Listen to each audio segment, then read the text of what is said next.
各位家人，母親節快樂！快樂！淨係得陳牧師覺得快樂啫，你哋一啲都唔快樂。但再講一次啊，親愛的家人，母親節快樂！快樂。OK， 正話啦，咁剛剛一班年長個弟兄姊妹喺度跳舞嗰時候咧，你哋快唔快樂啊？有冇好似回到翻童年時候啊？嗰個明明係小學歌嚟嘅喎，但係我想講咧，其實台上個年長個弟兄姊妹咧，你哋曾經都係媽媽手掌中嘅寶貝，係咪啊？係啊，所以嗰個首歌應該會睇到你哋跳到咁開心，一定係翻去以前小學嗰個時間㗎啦，應該係嘛？但係我又睇到Daniel 喺邊度啊？即係佢媽媽喺台上跳舞嗰時咧，佢好冷靜。點解係咁冷靜嘅？佢應該有興奮嘛？媽媽跳舞啊嘛，應該要咁係嘛 ？OK， 唔緊要嚇。但係咧，我喺度咧，真係我自己今日咧都係一個媽媽嚇，一個母親。咁其實係好似10幾歲嗰時候咧，如果係我真係咁樣睇到我媽咁跳，我都會覺得搞咩啊？但係當一個人咧成為咗媽媽嗰時候咧，佢正會體會到媽媽嗰個心情啊。父母啊，以前未結婚、未有細路仔嗰時候咧，就同父母啊，頂到行啊，一言九鼎咁樣。但係今日咧，一有咗孩子啊，咁正話你睇到即係有一個好靚嘅畫面咧，就係媽媽喺度打鼓咧，咁丈夫啊抱住個嬰兒啊喺度陪伴住啊，呢一個係好靚嘅畫面呵，即係講一家人一個好溫馨嘅一個。情景啊，亦直到係當你有開家庭嗰時候咧，你就會好享受呢一樣嘢啦嚇。所以今日咧，我好感恩啊，多謝邱牧師同埋聖啲牧師係俾我機會咧喺度分享母親節嘅信息。咁我喺預備嗰時候咧，呢一個我覺得世界上好偉大嘅，個個都係好偉大個媽媽，係咪啊？係，但係咧，我覺得喺世間上好偉大嘅人物咧，就係我哋嘅主耶穌基督。佢個媽媽應該都係好偉大㗎啦，嗬！所以咧，我就去讀開佢個生命啊，佢聖經啊，咁決定咧，我今日就嚟分享呢一個瑪利亞個故事啦，嚇！咁喺母親一種愛咧，係世界上最最細微，亦都係最深沉嘅，亦都係最勇敢嘅一種情感。咁從懷胎嗰時候咧，嗰種驚慌啊，尤其是第一胎嗰時候咧，哇就聽到人講，但得呢樣嘢唔可以食，嗰樣嘢唔可以食，你要食多啲啊，就會你個嬰兒又會白啲啊，咁樣會好多個驚慌，因為唔確定啊嘛。咁到孩子成個成長嘅過程當中咧，又會好多擔憂噶啦，擔憂佢呢啲，擔憂佢嗰啲，咁亦到當佢當你睇到你嘅孩子面對一啲痛苦嘅時候咧，你又幫佢唔到喎。其實我喺 Facebook 咧都會睇到一啲弟兄姊妹咧，佢個嬰兒發牙痛啊，佢就講：哎呀，如果痛喺我身上就好啦，點解要痛喺你嘅身上咧？呢啲就係媽媽嘅心情啦，係嘛？Okay. 所以，但係到最後咧，我哋為人父母，到最後我哋都係要學識點樣去放手同埋去祝福我哋嘅下一代咯，嗬。所以今日我哋咧透過主耶穌個母親瑪利亞，我哋走入一個母親嘅生命喺唔同嘅季節嘅心靈嘅世界啦。好，咁我喺我做嗰陣時候咧，我預備嗰陣時候咧，其實因為我係畫家啊嘛，咁我其實又畫開一幅素描，其實我都好想畫油畫嘅，我畫緊一半㗎啦，畫唔切。其實我都諗住畫完咗之後咧，我可以嚟呢度 show 下，但係我係畫唔到。咁我起開個草稿啦，嗬，係4個嗰個過程咧。咁我一路畫，其實我一路心思緊佢嗰個佢嗰個情感啊，佢係諗緊乜嘢啊？所以喺呢度咧，我就會好多個體會啦。咁首先咧，當第一個季節，我哋嚟探討下第一季節。同樣嘅當中，我哋每一個人依家當中嘅爸爸媽媽都你哋已經可能喺第4個季節，因為你已經有孫咗啦。OK， 好，第一個季節咧就係一個少女嘅驚慌啊！咁大家都知道啦，耶穌基督係從童女瑪利亞身上出㗎啊嘛。其實當時嘅童女咧根據咧嗰個考察咧，佢係14歲到16歲之間，所以嗰時候10幾歲喎，都唔知搞邊科嘅時候忽然間有個天使同佢講：哇，你要大肚生仔喎，嚇唔嚇到㗎？所以當時候咧，瑪利亞咧就點解唔失靈嘅？佢即刻就講：嚇，點可能有咁嘅嘢發生？OK， 當結咗婚咧，好多人就不斷想有大肚、有懷孕嘅。會唔會啊？你哋結咗婚之後係咪好渴望有一個孩子㗎？咁當你知道你有孩子嗰陣時候，你係興奮啦，你淨係驚慌啊？興奮，但係因為佢未結婚啊，佢係驚慌㗎。所以呢樣嘢呢，其實喺我裏邊呢，我係好深嘅體會嘅。其實當我知道我懷孕第一胎有個孩子嗰陣時候呢，我都好驚慌㗎。點解我咁驚慌啊？因為我未結婚就大肚啊，一模一樣啊！嗱，嗰以前我想講，以前係唔識耶穌啊，做錯事，所以今日識咗耶穌就唔可以啦，因為神係聖潔嘅，佢唔喜悅我哋咁做。所以佢嗰陣時候佢驚慌呢，係因為天使對佢講嗬，天使對佢講：我都未出嫁所以當佢講你要有一個孩子嗰陣時，瑪利亞講：嚇，點會啊？我都未出嫁，點會有咁嘅嘢啊？點會有咁嘅事啊？冇搞錯啊！我有未婚夫㗎，你今日同我講你要俾我大肚，我未婚夫點諗啊？係咪啊？正常嘅反應 ，OK， 所以瑪利亞係好正常嘅反應。但係，所以佢喺呢度咧，佢對嗰個未來啊，係充滿咗佢嗰個冒險性啊。因為當佢受到呢個天使咁樣嘅天使拉嘅所以天使咧加百列咧宣告童女生子啊，成為神兒子嘅母親。所以其實親愛的家人，你想象一下，一個未結婚14到16歲之間嘅童女，有幾15歲啦嚇，忽然間俾報告講：喂，你今日將會懷孕，而且你仲會係生一個神嘅兒子喎，你會作為神嘅兒子嘅母親。哇！呢個係一個好大嘅呼召嚟嘅。雖然講係一個呼召啦，但係都驚㗎嘛，啱唔啱先？但係好感恩呢，佢其實講老實，佢當佢同佢個未婚夫 Joseph 講呢件事嗰時候呢，好正常啦，男人嘅反應，你真係當我膝頭哥唔食辣椒醬咩？係咪？你咁樣講，真係點啊？你冇可能㗎嘛。所以呢，其實約瑟係一個義人，聖經講佢係一個義人，就暗暗咁想將呢一個瑪利亞休咗啊，唔可以俾人知啊。雖然佢發生咁個唔係見得光嘅嘢嗬，但係好彩啦，天使到最後咧就報夢俾約瑟，同佢講冇，你要將佢生咗落嚟，而且同佢俾一個名，佢叫做耶穌。咁呢一個你會睇到童女瑪利亞咧係一個好順服嘅人，咁佢所揀個未婚夫咧，亦都係一個好順服神嘅人，所以佢哋就決定要將呢個孩子生咗落嚟啦。其實喺當天使同瑪利亞咁講嗰時候咧，瑪利亞係好驚慌，所以天使咧其實如果你有睇聖經，佢就會喺第一章第35節直到37節咧，天使咧都會係安慰緊佢嘅嚇。好，35節天使講：聖靈要降在你身上，至高者的能力要蔭庇你，因此你要生個聖者，必稱為神的兒子。跟住36節講：況且啊，你個親戚伊麗莎白呢，喺年老嘅時候呢，係冇大肚，不過佢今日都大肚咗。佢俾一種信心佢，即係講神係可以使不能成為能嘅神，係講你個親戚伊麗莎白本來都冇得生，好老㗎啦，但係今日佢都大咗肚6個月啦。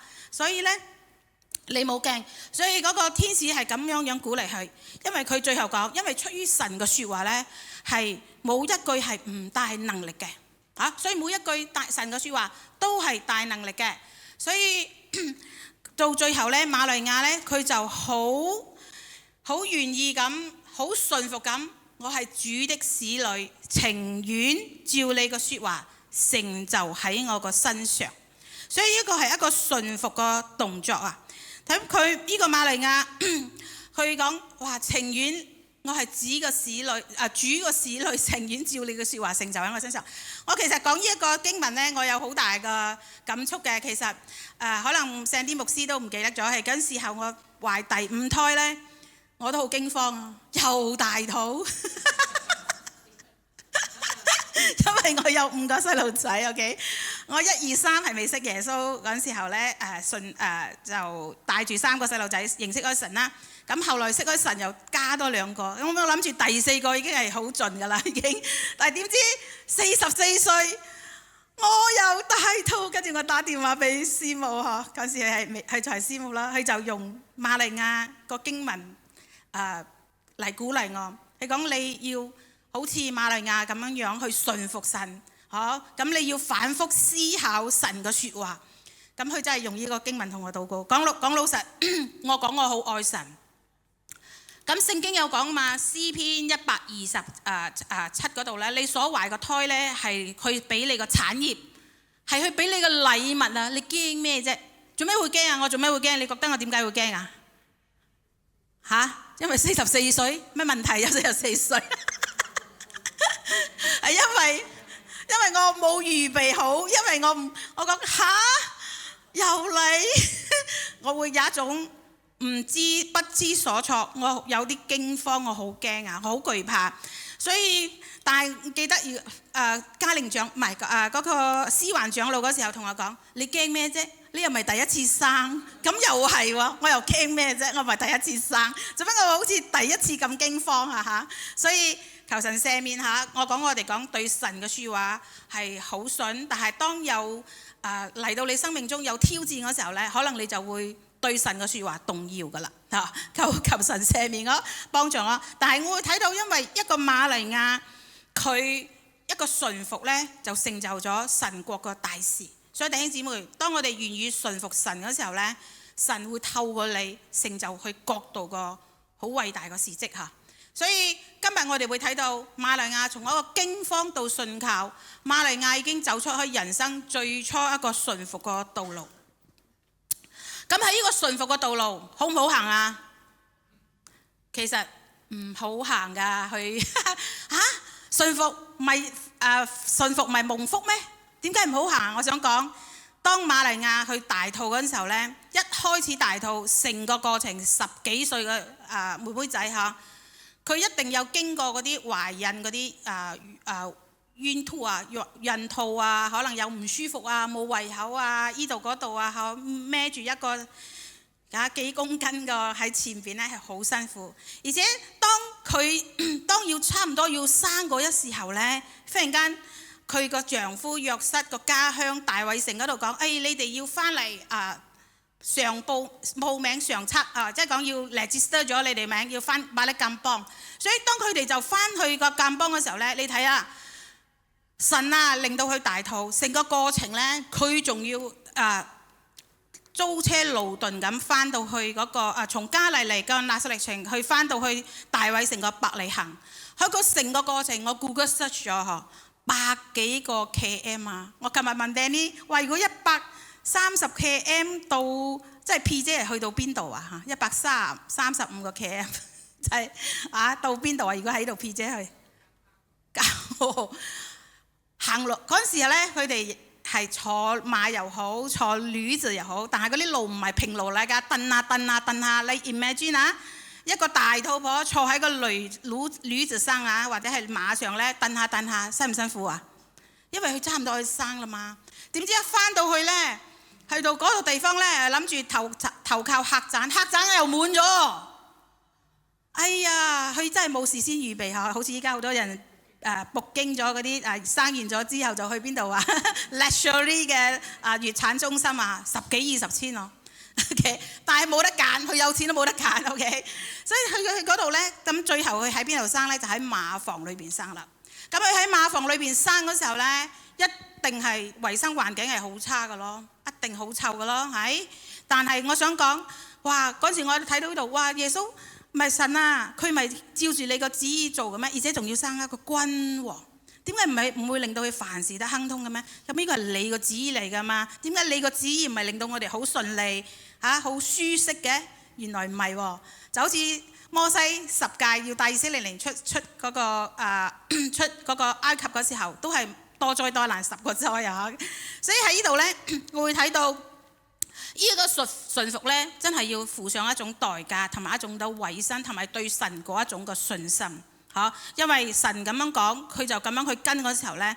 所以呢一個係會睇到佢成個過程，聖經我睇到聖經，佢冇一句係埋怨嘅，佢淨係不斷咁將神俾佢嘅説話反覆咁去思考，反覆去思考呵。所以呢個係喺呢個瑪利亞個當初嗰時候咧，去培育一個主耶穌基督神所揀選一個童女咧，係真係佢個態度咧，佢個性格係好嘅嚇，係神所喜悅嘅呵。所以今日唔係樣樣嘢都事事順利嘅嚇，所以今日一個母愛嘅開始呢，都係喺順服嗰度開始嘅啦嚇。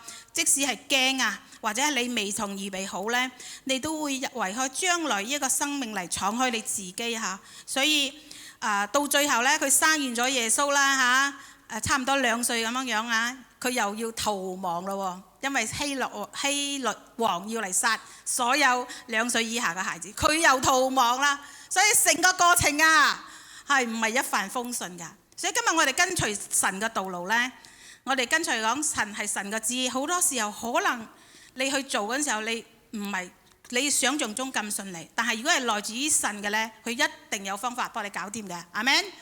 OK， 感謝主啦嚇。所以喺呢度，我俾我一個啟示就係每一個母親啊，當初佢都係每一個都係帶住一個忐忑不安，仲有一種又驚又怕嗰啲行喺個愛個付出嘅道路上咧。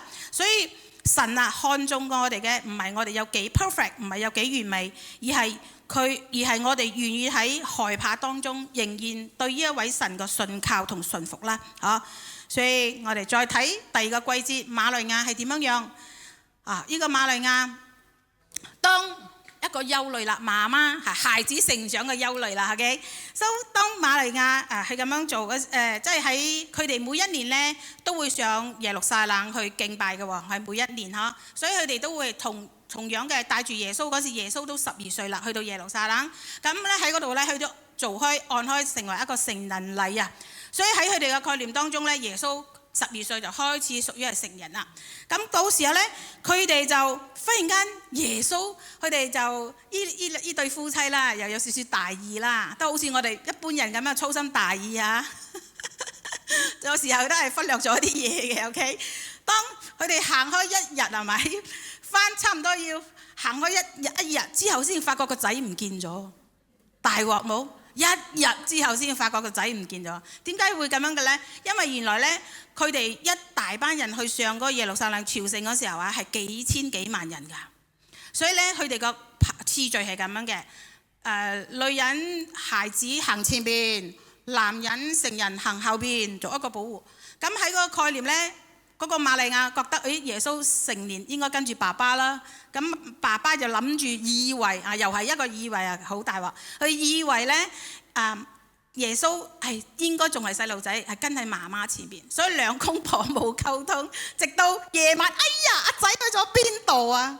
驚唔驚啊？哇！其實呢一個經歷我又有嘅喎，喺我個大仔三歲左右啊，2-3歲嗰左右咧，我住喺嗰陣時住喺沙蘭，咁我就帶住佢去 shopping mall 買嘢啦。咁買完嘢咧，我就拎住荷包俾錢啦，靠到度俾錢。一俾完錢一睇，哇！我仔唔見咗，哇！嚇到我成架 shopping mall就哇，唔係 shopping mall啦，其實一個商店啊，一個店嚟嘅，揾嚟揾去揾唔到，哇！我好驚，哇！行出哇冇見到啊！嗰啲驚慌啊，唔係1日啦，係一剎那，我都驚到飆尿啊！OK， 忽然間我喺聽到有一個應該係我仔個聲音咯，我聽到喊細路仔喊聲，我就馬上走到去皮邊睇到，哦，原來喺個籮窿嗰度啊，真係有拐子佬啊！跟住我講，一睇到佢我仔企喺度喊，跟住我聽到我叫阿生，跟住嗰個馬來人咧就走咗，其實佢係想拐咗佢。我想講呢種心情啊，好難受啊，好擔憂啊。作為媽媽嘅，你哋擔唔擔心啊？如果你唔見咗個仔，真係啊，呢個心情啊，好深嘅體會啊。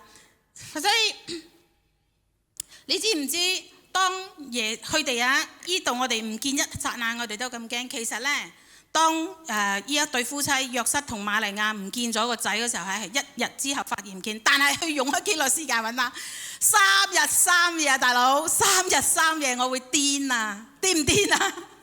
你試下，如果真係一個，所以你會睇到嗰啲如果梗係以前咧係有嗰啲iPhone 啊、social media，可能好快就揾到啦。因為發消息啊嘛。最近你會睇到好多人失蹤啊，一失蹤就馬上網絡傳，有冇見到呢個人啊？着咩衫？但係嗰時候咧，佢嗰個路程啊，佢又屈翻去嗰個耶路撒冷嗰時候咧，又係100幾公里啊。所以喺呢度咁樣樣作為一個媽媽喺尋找嘅當中啊，係咩嘢令到佢要去找呢？係因為出於愛咯，就好似神愛我哋咁樣，佢用咗好多犧牲嘅方法，係要尋找到我哋啊。所以當呢一個媽媽去咁樣找啊，我相信呢兩公婆呢係好焦慮嘅。你哋認唔認同佢哋會焦慮啊？焦慮下，佢一定嗌耶穌，你喺邊度？耶穌，一定係咁噶啦，一定係喊住咁揾噶啦。所以個母親個愛呢，係充滿咗一種尋找嘅痛苦啊。所以唔見咗一個孩子呢，嗰啲失落、嗰啲驚慌、嗰啲無助，哇！因為我又深深體會到，我淨係唔見仔我一下啫，我都哇傻咗啦，我真係 OK。所以咁樣呢個。當佢哋揾到耶穌嗰時候呢，耶穌原來喺殿中一路聽人講嘢，一路發問，一路聽，一路發問，一路聽。嗰啲人就講：哇，咁聰明嘅呢個細路仔係邊個咁叻嘅？當佢阿爸佢阿媽又睇到哇咁多人同佢嘅仔咁樣講，佢阿媽就講：哇，阿仔啊，你做咩要對我咁樣做啊？你睇你同我爸爸嚟好傷心、好焦慮咁揾你啊！但係耶穌佢嘅回答係點樣啊？做咩你揾我呢？你唔知我當以我父個事為念呢？哇好酷喎！哇好酷喎！如果你咁樣，不過你會睇到呢一對夫妻去教育個方法好好啊！佢想同佢個孩子表達佢個憂慮，但係佢唔會講死仔包你，佢唔會啊。OK， 好多時候呢，我哋馬來西亞係咪啦？應該我識個圈子啦，未信耶穌嘅時候，佢係表達，佢係一個冇父愛母愛，但係想佢要同佢嘅下一代表達愛嗰時候呢，好多時候用責備先嘅喎嚇。但係呢度呢，當耶穌講你唔使揾，你做咩要揾我啫？你都其實耶穌想對佢講，你根本都知道我係邊個啊嘛！你開始大肚，你就知道我係喺邊度嚟嘅啊嘛！咁今日我以我個父啊個事啊為念啊，我喺父個屋企啊，你唔使擔心。其實係想咁樣講嚇。但係瑪利亞呢，佢個反應呢，佢冇鬧，佢冇咩嘢，佢淨係喺度係將呢一切個事情啊，聖經講喺度存喺個心裏邊，又係反覆咁去思考。所以今日其實喺呢度呢，我亦都要想講鼓勵大家。其實當我哋同我哋嘅下一代溝通嘅時候呢，可能我哋個下一代佢個反應或者佢個回答唔似我哋最初想要嗰種模式，但係我哋唔可以馬上就去頂佢，應該我哋要反覆去思考，其實佢想表達咩，佢想講咩，點解要咁樣反應呢？嗱，呢個時候我其實真係好多時候同我個仔去做一啲仔女啊，做咁樣嘅互動嘅。以前呢，未識煮嗰陣時，我比較暴躁啲，但係依家我學緊，點解佢要會咁個反應同我講咁嘅説話嘅呢？我會反覆去思考咯。所以呢樣嘢係好重要啦。所以會睇到瑪利亞嘅反應呢，佢會係用一個愛嘅模式啊，去監察觀察所有嘅一切。所以親愛的家人，當你覺得你好難同你屋企人溝通嘅時候，可能你就要諗：咦，點解今日我個孩子會係咁嘅呢？其實我想講一樣嘢呢，喺一個家庭當中，每一個人都要成長嘅。當你個孩子係 BB，佢好聽你話呢，你真係乖，真係得意，大肯定係可以咩啊？叫咩啊？攀呢次啊，話佢攀呢次，其實唔係。其實我想講，當佢學習、去成長、去睇個嘢，同埋去觀察個嘢，去想表達嘅嘢不再一樣。如果我哋自己本身亦都冇成長嘅呢，我哋就好難同佢溝通。所以我哋多啲學新嘅嘢呢，係對我哋自己有益處，因為要同我哋個下一代做溝通，同埋去理解佢哋。所以喺個焦慮嘅當中呢，瑪利亞選擇咗沉澱一切嗬，所以喺一個迷失同尋找之間呢，母親嘅心學會了一種沉默嘅信靠。信靠邊個呢？係信靠神啦，當然嗬。所以其實喺瑪利亞需要反覆嘅思考，但係佢內心係唔孤單嘅，因為佢隔離呢仲有一個約瑟陪住佢啊嘛，係嘛？佢個睇到冇？呢個公仔啊，仲有佢老公陪住佢一齊啊，所以喺呢度呢，好彩有夫妻一齊進行去牧養去孕育佢個下一代，所以亦都喺呢個孩子嘅成長當中呢，媽媽個心靈反射呢，就係好多時候係媽媽通常都比爸爸背負更多個焦慮啊！唔知係咪我哋比較 sensitive 啊？男人咧就知道佢個次序係 one two three 嚇，佢做開佢就覺得 OK 嘅。但係女人去諗好多細節嘅嘢嚇，所以呢度咧就會背負好多嘅。但係好彩真係有一個配偶喺佢隔離同住佢一齊同行。但係呢個配偶咧係到最後第3個季節嗰時候咧，佢呢個配偶已經唔喺咗啦嚇，所以今日神賜下伴侶同行者咧，係支撐母親心靈嘅一種重要嘅力量啦。所以第3季咧就係呢個媽媽就喺十字架面前好痛苦啦。所以喺度就係一個母親嘅痛苦個哀傷啊嚇。咩時候會令到你各位在座嘅爸爸媽媽，你會係好哀傷嘅時候啊？我哋講親子或者家庭裏邊當中呢，特別係自己個親人有事，你又幫佢唔到嗰啲痛啊，啱唔啱啊？就好似嗰啲 BB 話佢發牙好痛啊，哇哇咁 Q 啊！我哋作為父母，我哋都會諗：哎呀，如果係我可以代替佢個痛就好啦嚇。所以喺度呢度會睇到瑪利亞站在喺十字架旁嘅無助啊！呢度佢唔見咗約瑟啦，約瑟應該係早死啊，佢唔喺度當中啦，所以係一個單親咗啦。一個單親媽媽喺呢個時候見到耶穌基督被鞭打，跟住又要俾大鐵釘住2個手，同埋個腳綁喺十字架上。哇！媽媽痛唔痛啊？好痛啊！呢個媽媽呢支棒我頂得順，我一定唔知點算。我就講啦，打個譬如，我有3次，唔係3次，其實好多次。我講細就係我個Elizabeth一出世嗰時候，我當佢第8日被發現咧，佢心有個窿，同埋佢個 PDF 又未合嗰時候，哇！8日個小孩又小嬰兒啊，哇！嗰啲焦慮痛苦，哇！我又幫佢唔到，我睇到醫生就插佢成身都係針，因為又要成日抽血，哇！佢又一插一支針係哇叫。你會好無助，唔知點算好嗰啲感覺嚇。跟住你會睇到呢一種情形。咁我個 Dorothy 咧，曾經都因為我哋個車咧，佢冇睇我哋一閂門，砰，夾到佢個手指甲脫落，流開好多鮮血。淨係個手指甲啫，作為父母都已經心痛不得了啦，係嘛？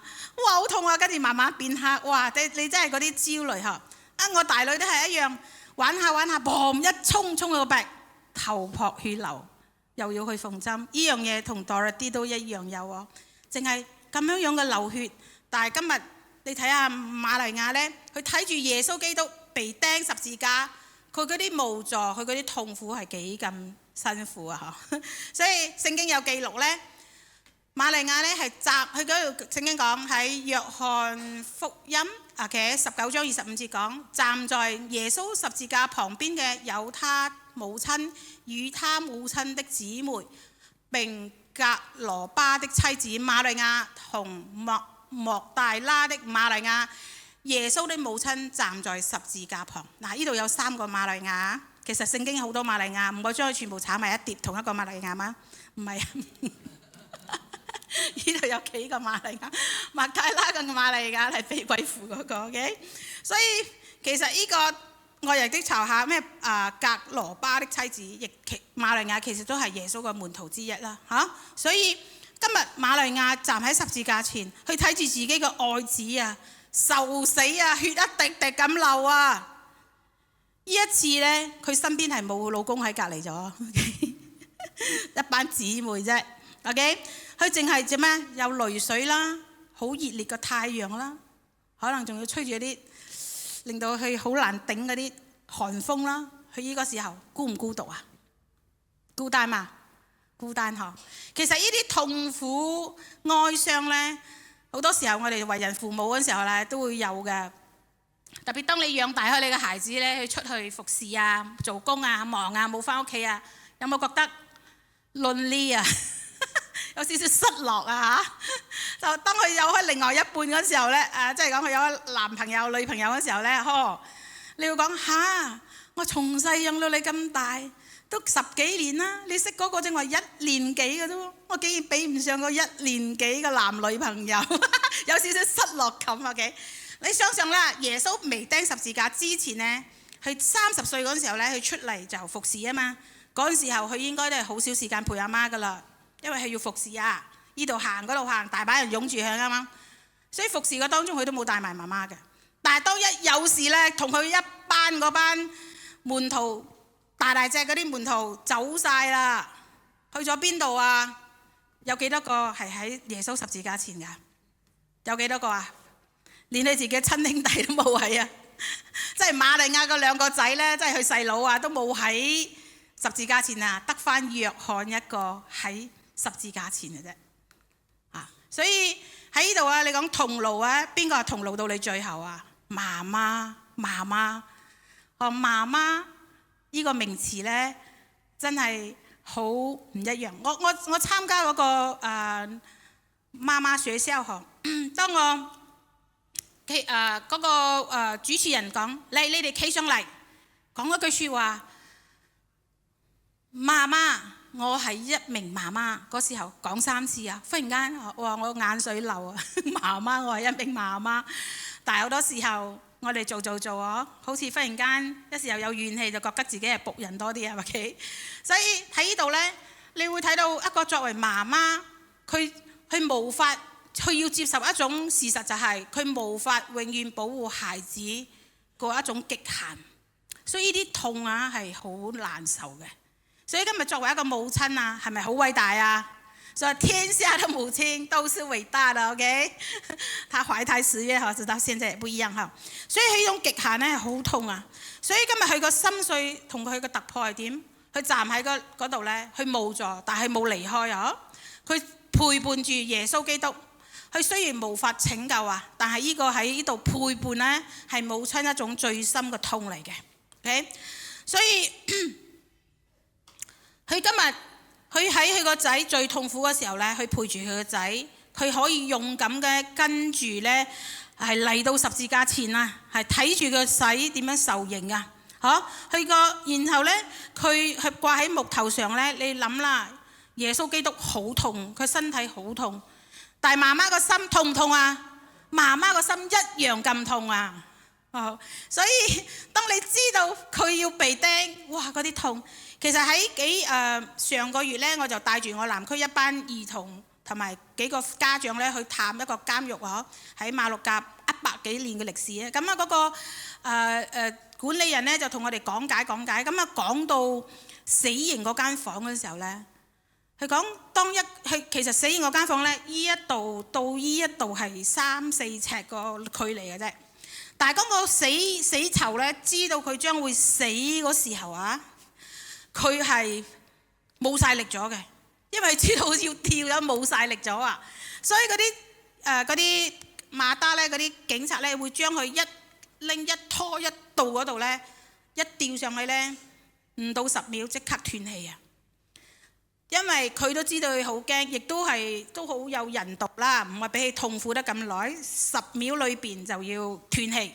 所以佢嗰個設計呢，嗰個繩呢係好特別嘅。但係我想講，今日耶穌基督被釘吊喺上邊，唔係即刻死亡啊，係經過3到4個小時。呢一種羅馬嘅刑罰大唔大喺耶穌嘅身上？好重啊！但係耶穌係好無辜嘅喎，佢犯開咩罪啊？佢無非係想幫我哋救我哋嘅啫。但係法利賽人呢，就唔明白呢樣嘢，就一定要釘佢死十字架，因為阻住我發達。OK， 所以今日喺呢度呢，作為一個媽媽，知道佢其實係完全無辜，但係完全幫唔到呢個媽媽嘅陪同嗬。所以喺呢度呢，真係睇唔到約瑟咗啦，因為聖經講約瑟真係早早已經唔喺個時候啦。因為當佢唔喺嗰時候呢，佢耶穌見到咩啊？佢見到佢所愛個門徒站喺旁邊，佢就對佢媽媽講：母親，睇呢個係你個仔。即係我想講，其實喺猶太個文化裏邊呢，如果係仔死咗之後呢，唔係即係講一個家人裏邊啊，唔見到親人，通常係有丈夫啊或者孩子啊去陪同佢下半生。但係喺呢個情形呢，除咗一個幾個婦女，仲有門徒約翰喺嗰度之外呢，冇咗其他人。所以耶穌就講，見到佢個門徒就講：嚟，媽媽你睇，呢個係你個仔。即係喺度我會睇到一樣嘢呢，母親盡咗佢個責任呢，陪同佢個仔，支持佢個仔到最後。仔喺最後個生命個當中呢，佢盡咗去就做一個最好嘅交代，就吩咐咗佢個愛徒約翰睇，呢個係母親睇，呢個係你個仔。即係喺度嗰個交貼啊，嗰個交換啊，會令到我好感動咯。即係大家彼此之間呢，都盡開自己喺佢生命中應當盡嘅責任啦。所以喺呢度呢，佢就交託咗俾約翰啦。咁最後呢，約翰呢都接咗瑪利亞翻屋企住啦嚇。所以喺呢度會睇到一個作為仔啊，佢都會喺佢臨死前啊，係獻上佢最後嘅一個一個吩咐嗬，做佢應該做嘅責任嗬。所以睇到耶穌亦都係一個好偉大嘅一個兒子啊，好盡責嘅一個兒子。媽媽到最後係支持到最後嚇。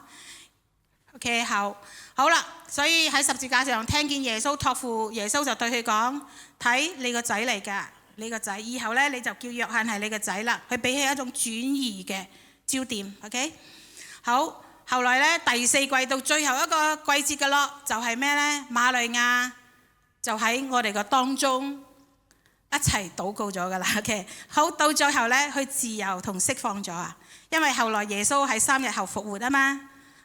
佢亦都向嗰個瑪利亞麥達拉嘅瑪利亞顯現咗，亦都去俾門徒知道咗，所以佢哋聚集喺一齊呢，就一齊禱告啊。所以今日呢個女人呢，就喺禱告會嘅當中啦，就喺眾人嘅當中，佢唔再孤單一個咗。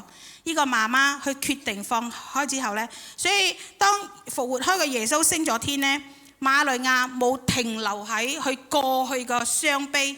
好辛苦，又湊大個仔，忽然間又死咗。佢冇停留喺佢個悲傷啊，佢要向前望。佢因為佢知道呢，復活個神已經復活咗啦，佢個仔已經復活咗，所以喺當中呢，參與緊大家去被接納，進入一個新嘅大家庭嗬，去同佢個耶穌個門徒啊，同埋其他嘅弟兄姊妹啊喺一齊啦嚇。所以今日呢個媽媽個心呢，在失去放手之後呢，佢又揾到一種新嘅歸屬嚇。佢明白開愛呢，唔係淨係一種血緣嘅連結呢，應該係喺信仰入邊呢，一種彼此嘅扶持啊，同行嘅一種關係啦。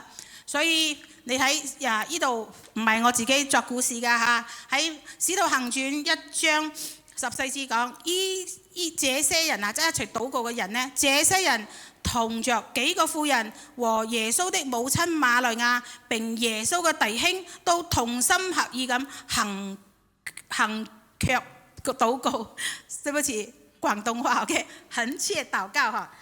所以喺度呢，耶穌神呢預備開一個新嘅家庭、新嘅愛，安慰嗰啲孤獨同痛苦嘅母親。喺群體當中呢，呢個媽媽呢個心從此再得到滋養同釋放啦。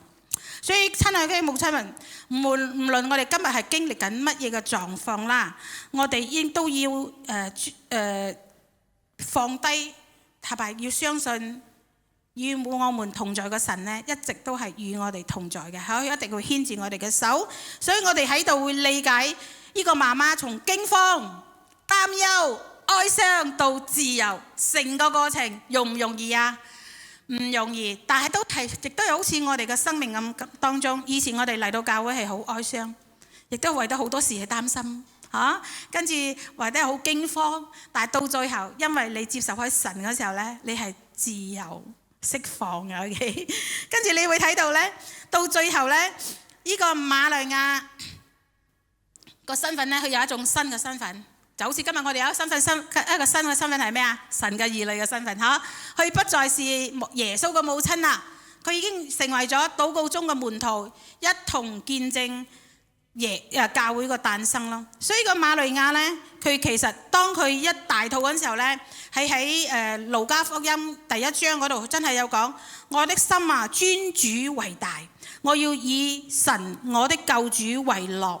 同樣嘅，到最後佢一樣係攞翻前面嗰個心情講，我今日我心尊主為大，我個靈以我個救神為樂。呢樣嘢你會睇到係一個好喜悅好喜樂嘅心。所以起初呢，我想講起初耶穌基督係透過瑪利亞嘅腹中孕育出一個生命，但係到最後因着耶穌基督上咗十字架，瑪利亞又借住耶穌基督得咗一個永恆嘅生命，生命與生命之間就係咁樣嘅連結㗎啦。親愛的家人，你過去係有肉身嘅家庭，但係今日又一樣借住耶穌基督，你有咗新嘅生命、新嘅盼望。阿們嘛，所以係好奇妙。所以當我讀呢個聖經預備嗰時候啦，我就覺得哇，好感動啊！神啊，你真係好偉大，唔容易啊！呢個女人 ，OK。所以我想講今日瑪利亞放低母親嘅身份，再次以神兒女嘅身份接受去享受佢嘅人生下半場。所以今日我哋想講，你今日首先先係神嘅兒女，然後先係孩子嘅母親。呢個次序就決定咗你個自由。所以當佢知道佢以前係孕育緊耶穌，帶到佢大，但係睇住佢死，但係過後呢，佢呢樣嘢都放低啦。佢決定接受自己係一個新嘅兒女嘅身份。當佢接受新嘅兒女身份，再用翻呢一樣嘢去做嘢，去享受佢下半場嘅時候呢，佢就真正得到自由同釋放。所以親愛的家人喺你哋當中，如果你哋真係有過去，放低啦。耶穌已經喺十字架上為我哋成就咗一切㗎啦，佢復活嘅大能已經喺我哋嘅生命喺我哋嘅當中。因為神嘅恩典呢，總係喺人嘅軟弱處顯明。瑪利亞嘅驚慌成為神榮耀嘅入口。所以今日其實我哋每一個人呢，信耶穌嗰時一開始嗰時候呢，係驚驚地嘅，都唔知教邊科係咪？但係甚至係叫你去做事工，可能做一個領導，你都會有驚慌嘅。